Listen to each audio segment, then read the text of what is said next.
نقش ہائے نو بنوں کو دم بدم کرتی ہے سبت، ایک صورت پر قرار زندگی ہرگز نہیں، گر تیرا امروز تیرے دوست کی تصویر ہے، خاک میں تیری شرر زندگی ہرگز نہیں۔ میسج اس ربائی کا یہ ہے کہ اگر تم لوگ ہر وقت نئی چیزیں زندگی میں بنا رہے ہو، نئی صورتیں پیدا کر رہے ہو، تو پھر ٹھیک ہے، زندگی کسی ٹھہراؤ کا نام نہیں ہے، زندگی ہر وقت آگے رواں دواں ہونے کا نام ہے۔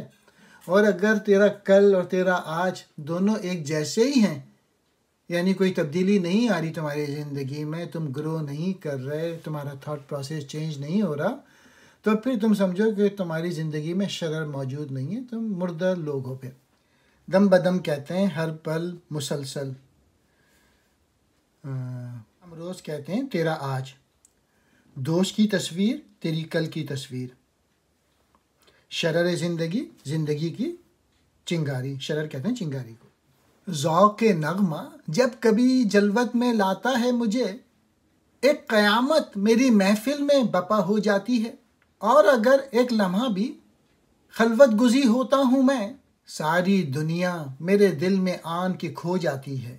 علامہ اقبال کہہ رہے ہیں کہ میں قیامت برپا کر دیتا ہوں جب میں محفل میں جاتا ہوں اپنی پوئٹری کے ذریعے، اور جب میں خلوت میں جاتا ہوں، جب میں تنہائی میں جاتا ہوں، تو پوری دنیا میرے دل میں آ بستی ہے۔ یعنی سمٹے تو دل عاشق، پھیلے تو زمانہ۔ ذوق نغمہ، نغمے کا ذوق مجھے، جلوت کہتے ہیں مجلس میں یہاں پہ، خلوت کہتے ہیں تنہائی کو۔ دل جسے کہتے ہیں شاید اس سے تو واقف نہیں، سوز جس دم عقل میں ہو جائے پیدا دل ہے وہ، دل ہے دل جب تک کہ اس میں رہتا ہے ذوق تپش، گر تپش سے ایک لحظہ بھی ہو آری گل ہے وہ۔ علامہ اقبال کہہ رہے ہیں تم لوگوں کو معلوم نہیں ہے کہ دل کیا چیز ہوتی ہے۔ جب دل میں سوز پیدا ہو جائے، تو جب ولولے پیدا ہو جائیں، جب جذبے پیدا ہو جائیں، جب آگے بڑھنے کی جستجو پیدا ہو جائے، تب وہی دل جو ہے نا وہ زندہ دل ہے۔ اور اگر دل میں تپش نہیں ہے، جذبے نہیں ہے، آگے بڑھنے کی جستجو نہیں ہے، اپنی صلاحیت بڑھانے کی کوئی خواہش نہیں ہے، تو پھر تو مٹی ہو گئے۔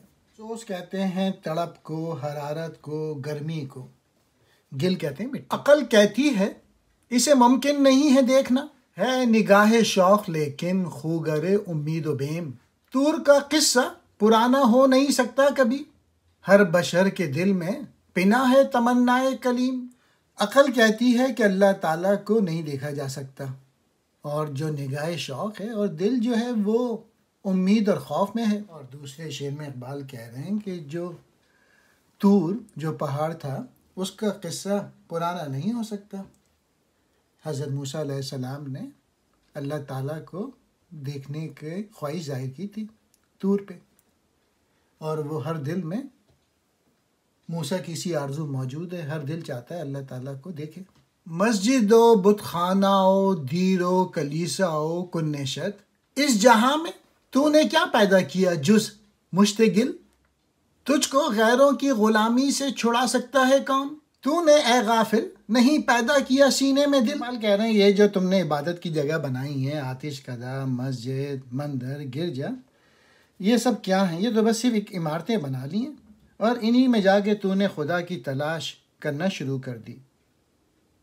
دل کے علاوہ کوئی غیر کی غلامی سے نجات نہیں دلا سکتا، غیر اللہ کی غلامی سے صرف دل ہی کے ذریعے رہائی حاصل کی جا سکتی ہے۔ اور بے خبر تو نے اپنے اندر دل ہی پیدا نہیں کیا جس میں عشق ہو، جو تجھے صرف اللہ کا بندہ بنا دے۔ کنشت کہتے ہیں آتش کدے کو، پارسیوں کا عبادت خانہ، دیر کہتے ہیں گرجے کو، مشتغل مٹھی بھر مٹی۔